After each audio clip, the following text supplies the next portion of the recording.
Buenos días, bienvenidos a Servimedia, un nuevo encuentro informativo que hoy celebramos en relación con el Día Europeo de Concienciación sobre la enfermedad de von Willebrand.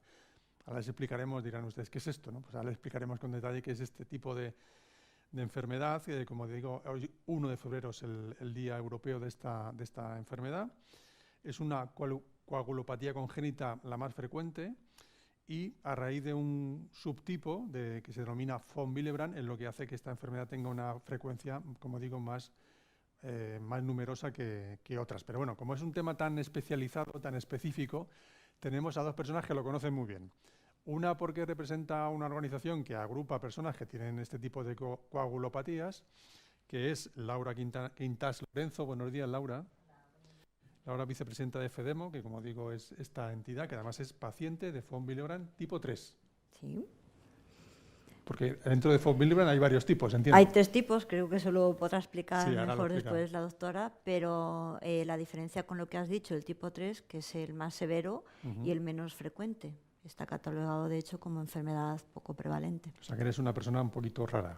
Sí, ya me lo han dicho en otras ocasiones, pero sí, efectivamente, en muchos aspectos, además. Laura estuvo con nosotros, lo recordaba en un encuentro que hicimos aquí también con FEDEMO, que hablaban de mujeres con coagulopatías, que fue muy interesante y que les recuerdo que pueden verlo en nuestro canal de YouTube y también en FEDEMO. Bueno, efectivamente tenemos aquí la especialista que quiero agradecer especialmente porque ha venido de Asturias a Madrid, a Inmaculada Soto Ortega. Buenos días, Inmaculada. Buenos días, gracias a vosotros por invitarme. Muchas Jefa gracias. de sección de hemostasia y trombosis del Hospital Universitario Central de Asturias, ¿no? Así es. Bueno, eres una gran especialista en este tema, yo creo que llevas ya unos años, ¿no? Especialista. Especialista, bueno, no vamos a quitarte la modestia. A ver, para que todo el mundo lo entienda, no solo las personas que nos siguen, que son personas vinculadas con esta enfermedad, explícanos qué es este tipo de enfermedad de von Willebrand. Empezamos por el nombre, porque se llama así. Sí, por lo más sencillo. Yo creo que es mejor para luego ir explicando el mayor detalle científico. Erich von Willebrand fue un médico, un internista finés, que nació a finales del siglo XIX y vivió hasta el año 1949, me parece. Este señor se dio cuenta de que en unas islas que hay entre Suecia y Finlandia, que se llaman Islas Åland, creo, bueno, no las sé pronunciar porque esto va en finés y en fin. Y pues en estas islas, que viven unas 18 o 20.000 personas, había una familia que de 60 miembros, porque era una familia muy numerosa, pues como 2/3 partes de esa familia sangraban mucho. La hemofilia, por supuesto, ya se conocía, ya estaba descrita, pero esta familia sangraban tanto hombres como mujeres, y entonces ahí ya él se empezó a mosquear.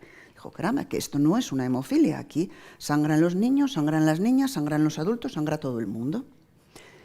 Y la estudió, y bueno, sirva este día para rendir un pequeño homenaje a las 2 niñas, 2 adolescentes que fallecieron en 2 menstruaciones relacionadas con la enfermedad.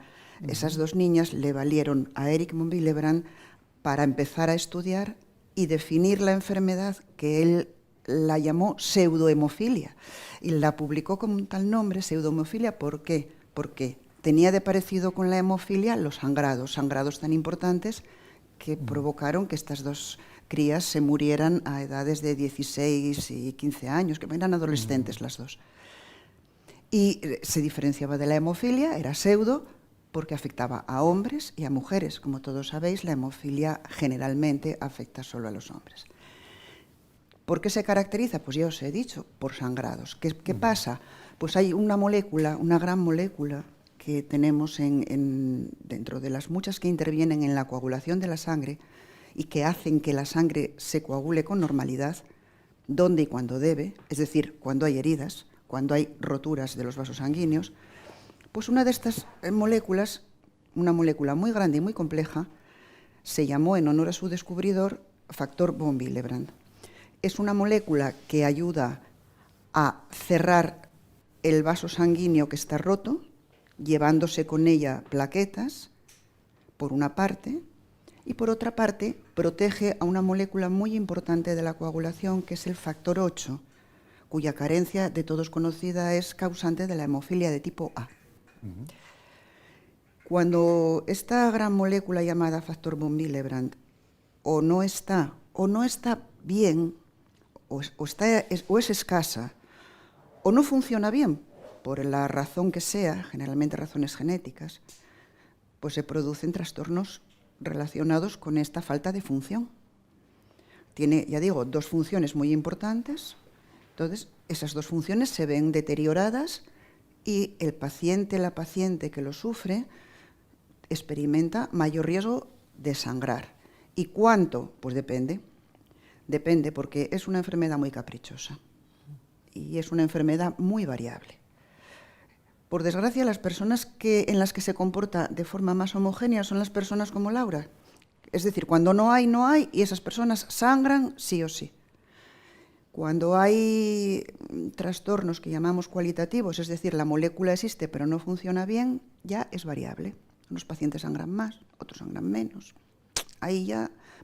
Y luego las que tienen la forma llamada tipo 1, que es que tienen poca molécula pero algo tienen, pues esas personas es muy variable la expresión, el sangrado que pueden tener.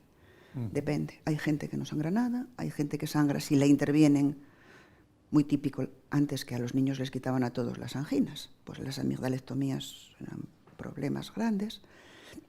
O sea, que la describió Erik von Willebrand y por eso se llama así, y se caracteriza por presentar un sangrado variable según el tipo en sus manifestaciones clínicas. ¿Y cómo se aborda? Cuando surge, ¿cómo se aborda? No sé si se aborda cuando surge o se puede prevenir de alguna manera. Te contesto en gallego, depende. No, tú eres asturiana. Creo que eres asturiana, no gallega. Pero bueno, también te lo admito. También te lo admito, el depende. Depende del tipo, porque del tipo depende también la gravedad. Depende del sangrado que motive el diagnóstico. Entonces, arsenal terapéutico, afortunadamente estamos en un momento bueno y comentábamos antes Laura y yo en el lado bueno, en el lado bueno del mundo para poder abordar la enfermedad. ¿Y por qué? Profundiza un poquito más eso. ¿Por qué ahora estamos en este buen momento, en el año 24? Porque ha habido grandes progresos. Afortunadamente el siglo XX ha sido y lo que llevamos del XXI es una época de un desarrollo científico y técnico brutal y que además es exponencial. Tenemos herramientas que multiplican el conocimiento y la velocidad de obtención del conocimiento. Entonces se ha pasado, vamos a ver, en 50 años, por ejemplo, se ha pasado de transfundir plasma a estas pacientes a disponer de productos específicos de factor von Willebrand, de origen recombinante, no plasmático, que existen. Bueno, estos no los tenemos disponibles en España todavía, pero esperemos que sí se puedan tener. No obstante, tenemos productos de von Willebrand altamente purificados que nos vienen muy bien para el tratamiento de la enfermedad. Y también existen estrategias de tratamiento que no dependen del tratamiento sustitutivo de la molécula que falta, pues productos que hacen que se sangre menos a nivel de las mucosas, como los antifibrinolíticos. Tenemos una molécula que hace que salga factor von Willebrand de los sitios en donde se almacena. O sea, el factor von Willebrand se produce en unas células, en las células que se llaman endoteliales, que son una especie de tapiz que recubre los vasos. Entonces, las células lo producen y a su vez lo almacenan. Existen formas de sacar el factor von Willebrand de las células endoteliales. También se almacena en las plaquetas y en las personas que tienen poco factor von Willebrand y necesitamos incrementar la cantidad en un momento dado, pues el DDAVP, el acetato de desmopresina, nos vale para sacar ese factor von Willebrand y potenciar el que el paciente necesita pues en un momento dado, pues una extracción dentaria, por ejemplo, una cirugía menor, puede valer para atender así situaciones que no requieran una gran cantidad mantenida de factor von Willebrand. Has dicho que hay una medicina que todavía no ha llegado a España. ¿Se prevé que pueda llegarnos este año? Llegar ha llegado. Sí. La cuestión es que el Ministerio está todavía pendiente de la autorización. De gestionar el precio reembolso. O sea, la financiación, de gestionar la financiación para el Sistema Nacional de Salud. Vale, ¿y eso se hará, no sé, en teoría este año? O... Eso no está en mi mano responder. Ya. Vale, ¿algún tipo de tratamiento preventivo? Cada vez se habla más de la prevención, especialmente en las pacientes graves, como Laura. Se está abordando, según el modelo que se hizo para la hemofilia, que tan buenos resultados y tan buena experiencia nos ha reportado, se está abordando ahora este modelo para pacientes con lo que llamamos un fenotipo sangrante, o pacientes con enfermedad de von Willebrand que sangran mucho. Y sí, se está planteando hacer la prevención de administrar el factor von Willebrand determinados días de la semana, un par de días, puede ser, dosis no muy altas, para mantener una cierta cantidad de factor von Willebrand para la vida diaria, para lo que es los compromisos hemostáticos que uno pueda tener en la vida cotidiana, y especialmente en las mujeres, especialmente para atender las relacionadas con el aparato reproductor, fundamentalmente las menstruaciones. Sí, porque eso no deja de venir todos los que meses. Es donde las pacientes con enfermedad de von Willebrand tipo 3, mujeres sangran más. Claro, digo que viene todos los meses a no ser que estés embarazada, evidentemente. Sí, o a no ser que, como muchas mujeres con enfermedad de von Willebrand que han tenido que hacer histerectomías, que es una cosa también que con independencia de que deseen o no tener descendencia, han tenido que pasar por histerectomías para poder controlar los sangrados. Y hay una pregunta cosa que es lamentable. Claro. En esa línea, entonces, aparte de perder esa posibilidad de ser madre, ¿la persona que es madre tiene algún riesgo grave durante el parto? Es una buena pregunta. Las mujeres que tienen enfermedad de von Willebrand de tipo 1 y muchas de tipo 2 suelen llevar bien el embarazo y el parto porque el factor von Willebrand es lo que llamamos un reactante de fase aguda. Es una molécula que aumenta en situaciones de inflamación y aumenta también con el embarazo. Entonces es muy normal que pacientes con enfermedad de von Willebrand tipo 1 alcancen niveles normales de factor von Willebrand durante el embarazo, y en el parto suelen tener suficiente factor para el trabajo de parto y para el puerperio inmediato. Tarda entre 1 y 3 semanas en caer el factor von Willebrand a sus niveles previos, a los niveles que la paciente tiene después del parto. Pero hay que tener cuidado, porque el sangrado puerperal no se limita al momento inmediato del parto. El sangrado puerperal a veces se mantiene a lo largo del puerperio, que se estiman unos 40 días, y pueden tener sangrados muy importantes. Sí, la famosa cuarentena, ¿no? La famosa cuarentena. Y luego la paciente con von Willebrand de tipo 3, de donde no hay no se puede sacar. Y si no hay, no hay. Entonces, la paciente con von Willebrand de tipo 3 hay que acometer el parto y el puerperio y prevenir la hemorragia posparto, claro. ¿Qué grado de incidencia hay? ¿Es muy raro, muy extraño, es pequeño? Esa es una buena pregunta. Me alegra que me digas que es una buena pregunta, gracias. Sobre todo porque no tiene respuesta a día de hoy. Ya. Tenemos datos, pero me explico. Los datos de enfermedad de von Willebrand, los datos de incidencia de enfermedad de von Willebrand, se conocen sobre todo en lo que se refiere a las formas graves, porque son los que consultan sobre todo. Y las formas leves muchas veces pasan desapercibidas, porque en los hombres pueden no manifestarse o considerarse normales. A mí toda la vida me han salido hematomas cuando me pasaba esto. Es que yo cicatrizo más mal. Es que, tuve que volver al dentista 3 veces después de que me sacó una muela del juicio. Y no lo consultan más. Pues a lo mejor tienen niveles bajos, pero que les valen, pues por su forma de vida, porque a lo mejor pues trabajan en una oficina, que no es lo mismo el que trabaja sentado delante de una pantalla que el que trabaja en una obra. Pero eso hace que algunos pasen no desapercibidos. Entonces, la incidencia de la enfermedad en su conjunto no se conoce. Se cree que la prevalencia está, se dice siempre que entre el 0,6 y el 1,3% de la población, pero eso son cifras estimativas. En Estados Unidos se dice que enfermedad de von Willebrand lo tiene un 1% de la población. Y la enfermedad grave, la de tipo 3, que es mucho más rara afortunadamente, en 1 por millón, la prevalencia. La prevalencia, es decir, el número de personas afectadas, pues se dice que si entre 1 y 5 por 10.000 habitantes de toda la enfermedad y 1 por millón de tipo 3. Pero ¿cuál es el problema? Que no tenemos registros. Si tuviéramos registros, sabíamos qué incidencia y qué prevalencia teníamos, al menos de las formas que dan síntomas y que motivan consulta, como los tipo 2, que generalmente dan síntomas y motivan consultas, y como los tipo 3. Pero como no tenemos registros, pues es algo para señalar en el Día Mundial Europeo de la Enfermedad de von Willebrand, que hay que hacer registros.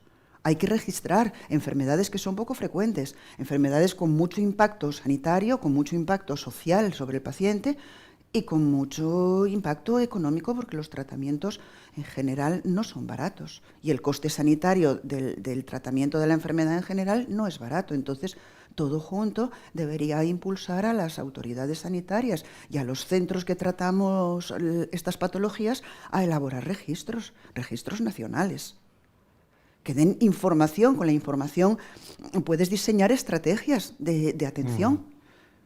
Es que sin información las estrategias son tentativas y están muy abocadas al fracaso. Con información veraz, tú puedes diseñar estrategias que mejoren la calidad de vida de los pacientes y la utilidad de los recursos del sistema. Mi opinión. No, totalmente. Creo que tienes toda la razón. O sea, que se pueden dar situaciones de que esa persona pase el tiempo, como tú has dicho, pues situaciones diferentes. Formas leves pueden pasar desapercibidas. Leves y que, claro, ni siquiera le da importancia él y, claro, no llega a que el médico tenga una alerta. Ahí muy bien también. Desde luego, no la conocerás, pero das en el clavo. El médico de atención primaria tiene que conocer la enfermedad, tiene que conocer las coagulopatías, y ahí tenemos los especialistas que hacer difusión entre nuestros compañeros de primaria, que no son el oráculo de Delfos, ni tienen por qué saberlo todo. Es labor nuestra, la de los especialistas, la de los hematólogos, difundir que las coagulopatías existen y que las coagulopatías pueden ser graves, leves y moderadas. Entonces, al médico de primaria tenemos nosotros que llegar a nuestros compañeros para hacerles sospechar ante el paciente que llega hecho un desastre, o que empieza a tomar anticoagulantes y resulta que empieza a sangrar, o una aspirina, ellos que estén sobre aviso, que piensen en ello. En medicina es muy importante pensar en una posibilidad diagnóstica. Ahí ya estás en la línea de poder hacer el diagnóstico y poder hacer ya los tratamientos adecuados, tratamientos preventivos o la terapéutica del sangrado en cada momento. Claro. ¿Hoy en día se puede decir que alguien puede morir por esta enfermedad? ¿O es un caso muy raro? Se puede decir no. Hoy en día seguro hay una mujer en el mundo, o más de una, muriendo en un puerperio por una enfermedad de von Willebrand. Ahora, cuando estamos hablando. Pero por eso digo que nos ha tocado el lado bueno, claro. No aquí. Afortunadamente estamos en el lado bueno, pero en el mundo hay mucha mujer, ya digo, sometida ahora mismo o sufriendo una hemorragia puerperal, y muchas morirán, porque no tendrán medios ni de diagnóstico ni de tratamiento de esa situación. Claro. Y hombres también, que no quiero tampoco limitarlo a las mujeres. En sitios en donde no reciban la atención adecuada, un paciente con una enfermedad de von Willebrand de tipo 3 es como un hemofílico grave a los efectos. Es una persona que carece de una proteína indispensable para que las heridas se produzcan donde se produzcan, para las discontinuidades, para las interrupciones de la continuidad del vaso sanguíneo se reparen. Nuestros vasos sanguíneos están sufriendo inflamaciones y pequeñas roturas continuamente, pero la hemostasia, que es un sistema fisiológico fundamental para la vida, los repara continuamente. Es un mecanismo indispensable para la cicatrización. Para que haya una hemostasia correcta, es imprescindible que exista un factor von Willebrand sano en cantidad suficiente. Si la persona afectada no lo tiene, pues lógicamente su vida se va a ver comprometida.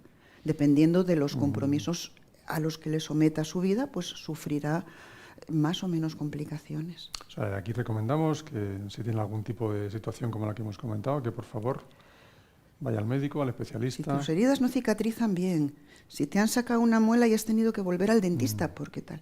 Si te han operado y en la operación dicen que lo pasaron fatal porque aquello tuvo que transfundírsete muchísimo, porque dijeron los cirujanos que era imposible, que no sabían cómo, que tal. Si tienes una mala experiencia en ese sentido, y sobre todo si tienes antecedentes familiares, de que en tu familia te contaron que a tu padre, que a tu madre, que a tus hermanos, que a tus primos, que pasaron por situaciones similares, que fulanita, mi hermana es que se tenía que quedar en la cama todos los meses, 3 días, 4 días, que le duraban las reglas 15 días y que no podía ir a trabajar los días que tenía la regla porque era imposible ir a trabajar porque no le valía con el número de dispositivos sanitarios que utilizaba para poder atender su menstruación.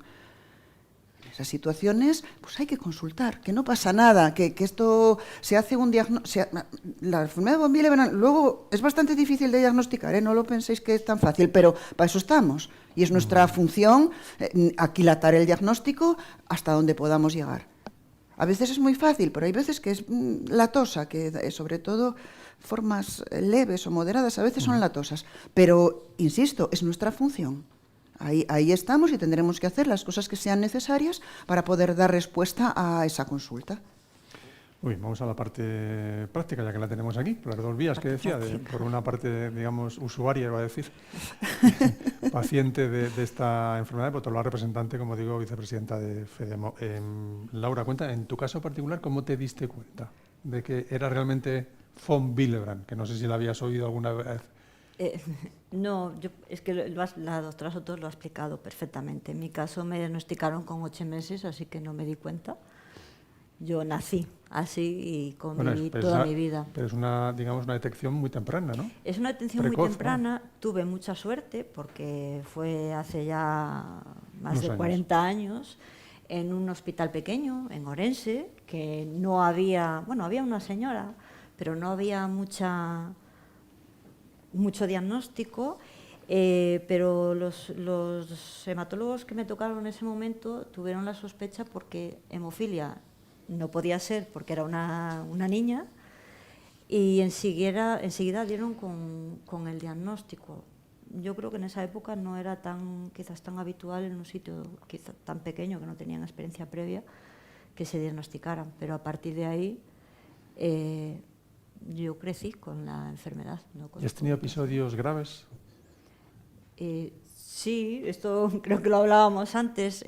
Parte de que exista un día de concienciación y de que los pacientes con esta enfermedad empecemos a hablar cada vez más, es que nosotros mismos no tenemos conciencia o percepción de gravedad. Siempre nos han dicho a todas las charlas que íbamos que la hemofilia era severa y ya luego estábamos el resto de coagulopatías. Y me haces esa pregunta y tengo que pensarlo, pero sí, efectivamente, durante toda mi vida he tenido episodios pues, de epistasis, sangrados de nariz muy severos, o pues la primera menstruación creo que fue el primer momento grave. Bueno, no, el segundo, porque el primero fue con el diagnóstico, obviamente, y a partir de ahí suma y sigue. Y en ese momento también entiendo la familia, ¿no? Tu madre, tu padre, cuando vieron que tenías esa menstruación tan exagerada. Sí, eso fue muy curioso porque mi diagnóstico fue con un sangrado masivo cuando era bebé y porque, como decía ella, mi madre en ese caso sí que tuvo primas que se habían muerto con una sintomatología parecida, pero nadie pensó que al ser mujer en pocos años tenían que tener en cuenta que iba a tener sangrados menstruales, y entonces nos pilló a todos por sorpresa, aunque afortunadamente después de 3 meses lo resolvieron favorablemente. La primera opción fue una esterectomía. Claro. Inmaculada, ¿es hereditario? Sí. Hay una forma adquirida, pero es extremadamente infrecuente. La mayor parte de la enfermedad de von Willebrand es hereditaria. El factor von Willebrand es una proteína que se codifica en el brazo corto del cromosoma 12 y hay se transmite según un patrón de herencia generalmente autosómico dominante, aunque las formas graves son recesivas, como la de Laura. Y eso, sigue un patrón de herencia de padres a hijos, y se reparte más o menos por igual en ambos sexos. Laura, luego tú has seguido haciendo una vida normal. ¿Te ha afectado de alguna manera en tu vida? ¿O? No, pues como cualquier enfermedad crónica vas adaptando tu día a día a la enfermedad. Es verdad que ahora, más recientemente, sí que tenemos un arsenal terapéutico más amplio o una mejor opción o más opciones para poder tratarnos. Antes, cuando era pequeña, pues era a demanda. Tenías un problema de sangrado, acudías al hospital a ponerte el tratamiento. Ahora sí tenemos opción, pues como decía la doctora Soto, de estar en profilaxis. Eso y coayudantes, pues como tomar hormonas para controlar los sangrados menstruales o el anchafibrin, pequeñas ayudas para poder hacer una vida normalizada, pero obviamente, como cualquier enfermedad crónica, está presente en mi día a día y convivo con ella. Vale, ¿y cómo te acercaste al mundo de la asociación, a FEDEMO? Mi primer acercamiento fue a mi asociación autonómica, la Asociación Gallega, y fueron mis padres, porque obviamente con una niña con una coagulopatía en un momento donde no existía internet, necesitaban acceder a información y se acercaron a la asociación para conocer a otras personas en su misma situación. Y a partir de ahí, pues cuando me fui haciendo mayor, ellos delegaron en mí, puesto que soy la persona interesada.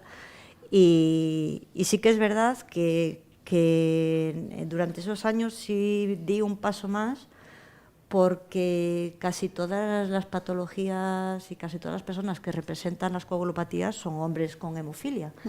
Y no veíamos, o no era muy habitual ver, a mujeres con alguna coagulopatía y menos mujeres con von Willebrand. Y entonces, bueno, pues yo, como otras muchas, hemos dado un paso para hacer visible la enfermedad y las peculiaridades, en este caso en las mujeres con coagulopatías. Y esta también es una de las funciones de FEDEMO, ¿no? De acoger a gente, de informarles, de explicarles lo FEDEMO, que está. su principal función es esa, es informar a la sociedad en general, a la sociedad científica y también a la administración de que existen este tipo de problemáticas y buscar soluciones. En FEDEMO, además, hace ya unos años, y desde el 2019, tenemos una comisión de mujeres con coagulopatías que estamos intentando, pues, buscar nuestro espacio y, sobre todo, llegar a aquellas mujeres que sí que tienen ese problema de coagulación, pero que no son capaces de, no, iba a decir autodiagnosticarse, pero bueno, de concienciarse de que tienen un problema. Tener una regla de 2 semanas y no poder salir de casa no es normal. Deberían, como mínimo, consultarlo.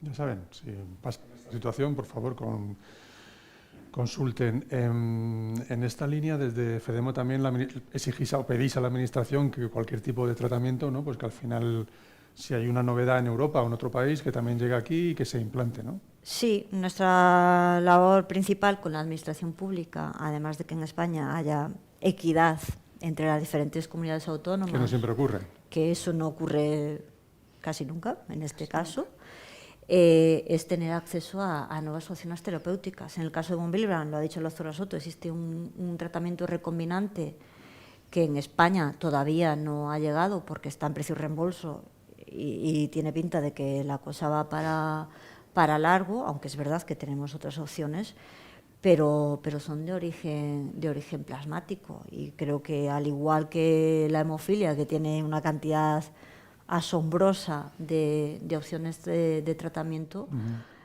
si von Willebrand existe, deberíamos poder acceder a él, y sobre todo eso, que las diferentes comunidades autónomas tengamos el mismo acceso.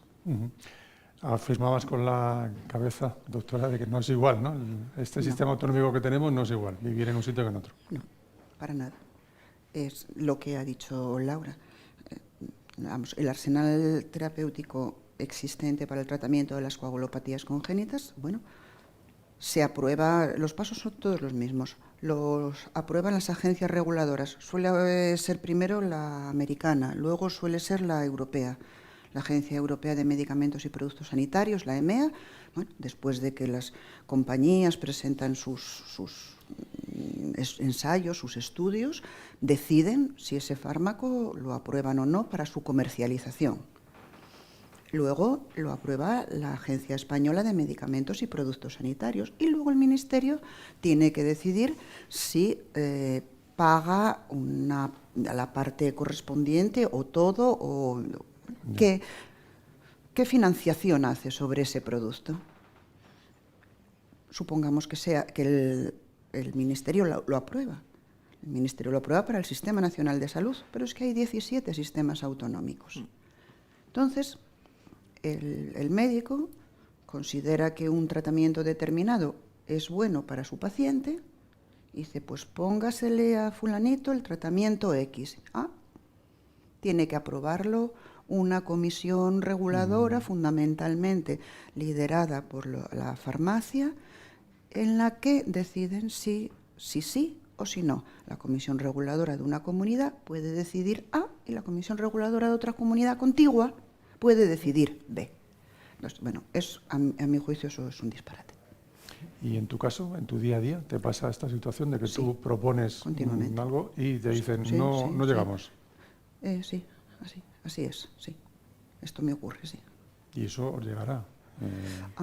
No, es que no lo sabemos. Esto sí, claro que me ocurre. Entonces tienes que hacer informes individuales, paciente por paciente, y te pueden venir, vienen con frecuencia denegados. Yo no comprendo si es algo que el Estado ha aprobado. Bueno, te contestan, no, es que las competencias en sanidad están derivadas. Bueno, entonces, decidme, tendrá que aprobar cada comunidad autónoma, tendrá que aprobarlo por individual o no aprobarlo, porque, claro, lo que el paciente, lógicamente, no lo comprende, y el facultativo tampoco. Yo tampoco lo comprendo. Entonces, vamos a ver, si lo ha aprobado y está financiado, ¿por qué no lo puedo prescribir? En estos momentos, se da esa situación y se da habitualmente, porque es verdad que una vez que tiene precio y reembolso, entra en la cartera común de servicios, donde supuestamente cualquier facultativo con un criterio científico decide que para ese paciente ese es el producto adecuado y no debería haber ningún trámite más. ¿Intermedio más? Sí, pero es verdad. Nosotros, los médicos, así lo entendemos, pero nos damos con la administración que nos bloquea en ese sentido. ¿Y puede ocurrir que de Asturias venga a Madrid, por ejemplo? El paciente tendría tendría entonces que cambiar su domicilio, su empadronamiento, su vida, tendría que trasladarse de comunidad. Inequidad territorial, depende del código postal que tú tengas. Pero eso no solo pasa, en coagulopatías, Eso pasa en muchos fármacos. Claro, entiendo que esto os llegará a FEDEMO diferentes peticiones, ¿no? Porque en España no es solo Madrid. No, eso está muy claro y no siempre es la mejor opción, pero sí. FEDEMO está compuesta por asociaciones regionales de todo el territorio y son ellas las que nos piden colaboración y apoyo para intentar